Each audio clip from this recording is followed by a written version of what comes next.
Our nation is confronting the most awful news. We have lost 5 soldiers in Afghanistan and 2 have been wounded. 5 soldiers and 2 soldiers wounded in 2 separate incidents which have occurred very quickly after each other. These incidents are unrelated. We have lost 3 soldiers in an incident at a patrol base when a man dressed in an Afghan National Army uniform opened fire on Australians. 3 Australian soldiers were killed and 2 were wounded. In a separate incident, 2 Australian soldiers have died when a helicopter has crashed. This is a very big toll. This means that in a war of so many losses, this is our single worst day in Afghanistan.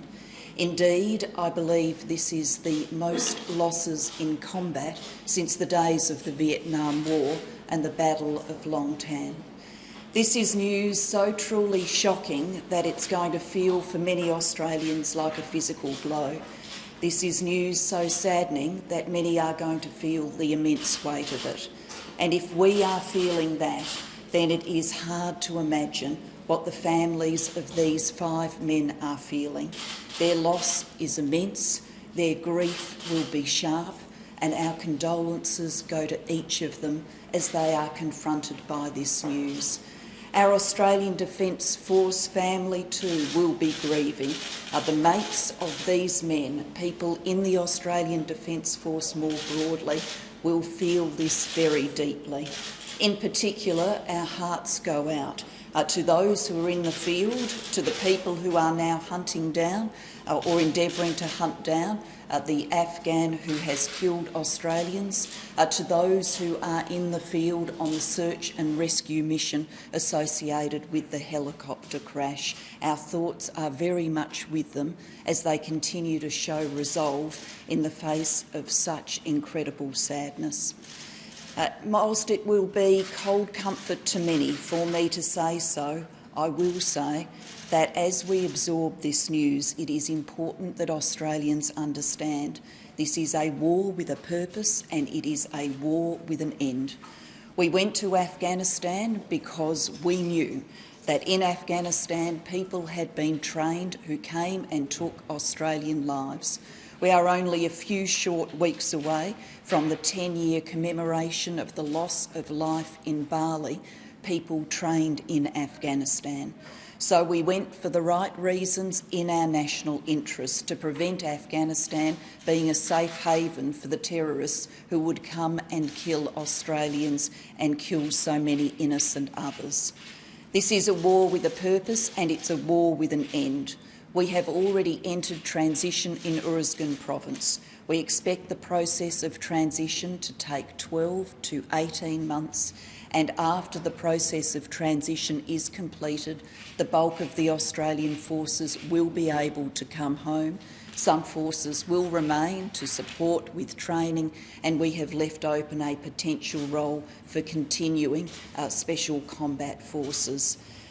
To Australians who are absorbing this news, I do say today, I understand that this news is bringing immense sadness, but even as we feel that immense sadness, we must continue to show resolve.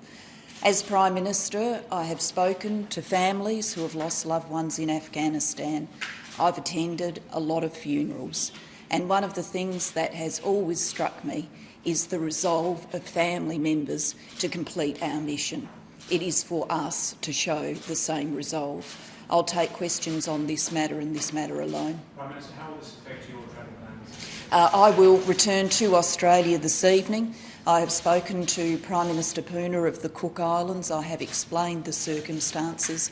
He has personally said to me he understands the circumstances and my need to return to Australia, and he wants me to understand that the people of the Cook Islands express their condolences to the people of Australia.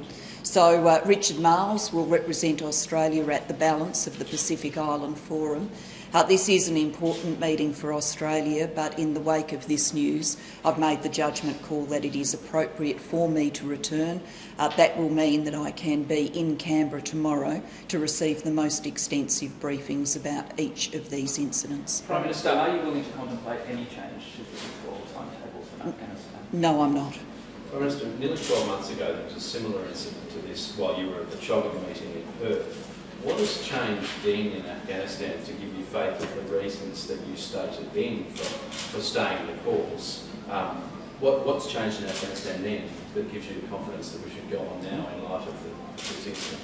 Well, my faith then is the same as my faith now. We are making progress, and I can tell you that. I've seen it with my own eyes when I have visited Afghanistan, but more particularly I've seen it through the eyes of our Defence Force personnel who have been deployed there on more than one occasion.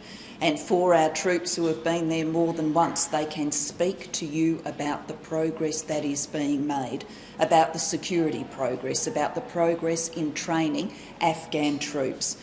We have entered the final process, the process of transition.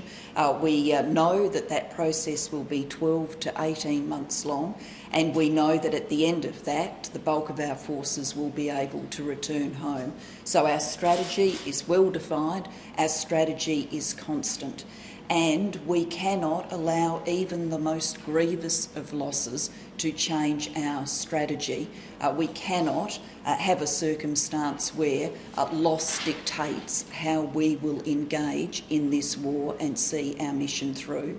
In my view, that wouldn't be appropriately honouring the men we have lost. In my view, it would be letting our nation down.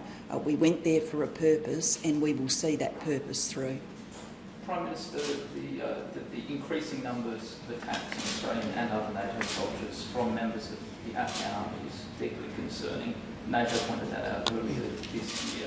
What precautions are being made to prevent these sort of attacks, and how can you have any confidence, given their increasing prevalence, that we won't see further examples of this sort of attack? We have seen attacks of this nature in the past, and so have other nations who have their troops in Afghanistan.